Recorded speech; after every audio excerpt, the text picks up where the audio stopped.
For many years now, the TSA has run amok, violated many civil liberties, especially the highlighted one that I want to talk about today being the Fourth Amendment, for the right of the people to be secure in your person, and to have reasonable cause for search and seizure. And there is no freedom in being a free person if you can't travel about freely.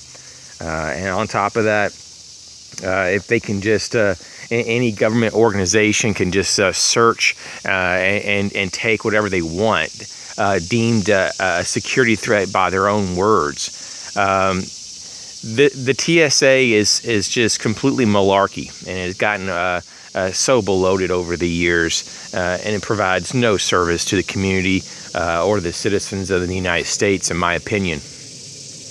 So, when you go to the airport, you're guilty just by being there.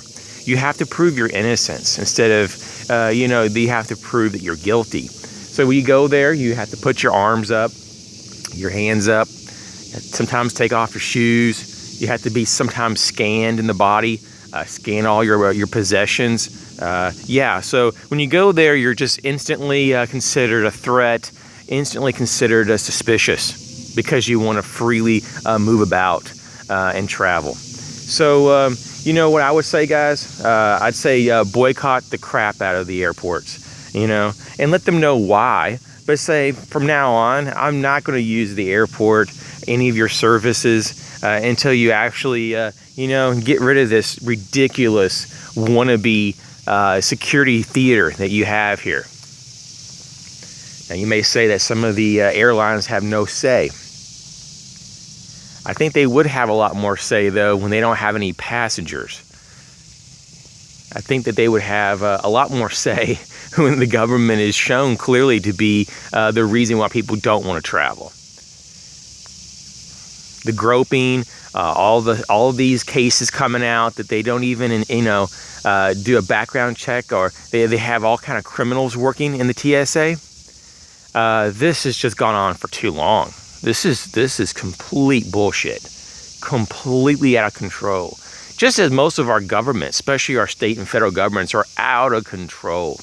The federal government is the prime example of just complete waste and just bloated government groups. These entities. The IRS is one of them that needs to be abolished. These things are unconstitutional. You should never have to prove your innocence. People should have to prove that you're a criminal. The whole thing is backwards. So I don't like being treated like a criminal, a second or third class citizen, just because I want to go and visit a friend, get on an airport. So what I would say is don't use the airports. Don't use the airports.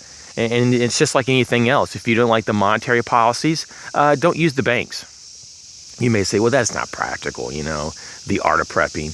How can you just not use the banks? You know what? You can get around using banks. You don't need to put your money in the banks. You don't need to fund the monsters that cause all this crap that we deal with. So if there's anything that you don't like in this world, you can actually boycott it. You can actually just stop using it. You can stop feeding the monster. And then that's what this video is about. Simply is, if you identify problems in society, don't continue it just because it's easier to go about, doing business as usual. Just stop contributing to the problem. As always, thanks for watching.